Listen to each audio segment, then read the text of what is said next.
France దేశం lines అనే ప్రాంతంలో మార్క్ చక్రవర్తి పరిపాలిస్తున్నాడు. ఇతడు క్రీస్తు పట్ల, క్రైస్తవత్వం పట్ల ఎంతో వ్యతిరేకముగా, కఠినుడుగా అనేక మంది క్రైస్తవులను హింసిస్తూ ఉండేవారు. ఒక క్రైస్తవ యజమానురాలింట 15 సంవత్సరాల బ్లాండీనా బానిసగా పనిచేస్తూ ఉంది. అయితే ఆ యజమానురాలు ద్వారా యేసు యొక్క గొప్పతనాన్ని, ప్రేమను, రక్షణను తెలుసుకొని ప్రభుని ఆరాధించడం ప్రారంభించింది. ఒక రోజున 20 మంది కూడుకొని ఆ యొక్క యజమానురాలి ఇంట ఆరాధన చేస్తున్నారని ఆ యొక్క చక్రవర్తి యొక్క భటులకు తెలిసినప్పుడు వాళ్ళందరినీ బంధించి 17 రోజుల పాటు భయంకరమైన శిక్షలకు వారిని గురి చేసి ఊరంతా చాటింపు వేశారు.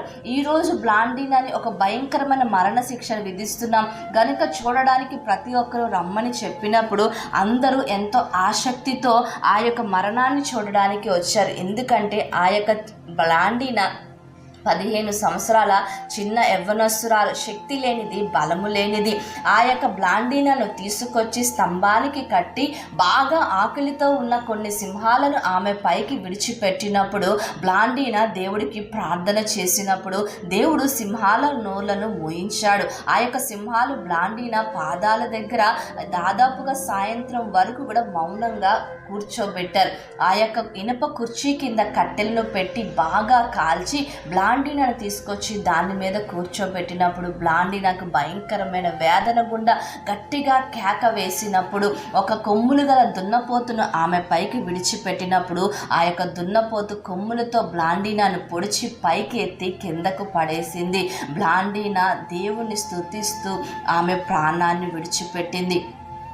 అక్కడ చూస్తున్న 25,000 మంది కూడా ఆ యొక్క మరణాన్ని బట్టి కొద్దిసేపు పాటు నిశ్శబ్దాన్ని పాటించారు. ఆమె ఎన్ని శిక్షలు విధిస్తున్నా, ఎంత భయంకరముగా ఆమెను క్రూరముగా కఠినముగా శిక్షిస్తున్నప్పటికీ బ్లాండీనా దేవుడి పట్ల కనపరిచిన ప్రేమను, ఆ యొక్క త్యాగాన్ని బట్టి అక్కడున్న 25,000 మంది కూడా బ్లాండీనా నమ్మిన దేవుడే నిజమైన దేవుడు అని చెప్పి ఉన్న పాటున వారు ప్రభువును ఒప్పుకోవడం ప్రారంభించారు. బ్లాండీనా చనిపోతూ 25,000 మందిని ప్రభు వైకి నడిపించింది. ప్రియమైన దేవుని బిడ్డలారా, ఈరోజు మనము కూడా దేవుని యొక్క సన్నిధానంలో మనము చేసే ఆరాధన, మనము చేసే స్తుతి, మనము చేసే ప్రార్థన, మన యొక్క జీవితము అనేకులను ప్రభు వైపు వెలిగించే వారిగా మనం ఉండాలి. బ్లాండీనా చేసిన త్యాగము ఆమెను ఆరాధించడమే కాకుండా, ప్రభుని స్తుతించడమే కాకుండా, తన ప్రాణాలను కూడా లెక్క చేయకుండా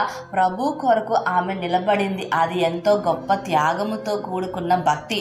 మన అందరి జీవితాల్లో కూడా మనకి ఈ లోకంలో క్రీస్తుని వెంబడిస్తున్నప్పుడు ఎన్నో వ్యతిరేకతలు, ఎన్నో అవమానాలు మనం భరిస్తూ ఉంటాం. వాటన్నిటిని జయించగలగడానికి ప్రభు మనకి శక్తినిచ్చిన కొలది మనం ముందుకు కొనసాగుతూనే ఉండాలి. మన యొక్క రక్షణ అనేకులకు మార్గము చూపేదిగా ఉండాలి. ఈరోజు బ్లాండీనా యొక్క జీవితము మనకెంతో ఒక కనువిప్పు కలుగజేస్తూ ఉంది. ఆమె అనేక మంది జీవితాలను వెలిగించి వెళ్ళిపోయింది. ఆమె కనుమరుగైపోలేదు. ఈరోజు నా జీవితాలు కూడా ప్రభు కొరకు ఒక వెలిగే దివిటి వలె, జ్యోతి వలె ఉండాలని కోరుకుంటూ దేవుడి మాటలను దీవించి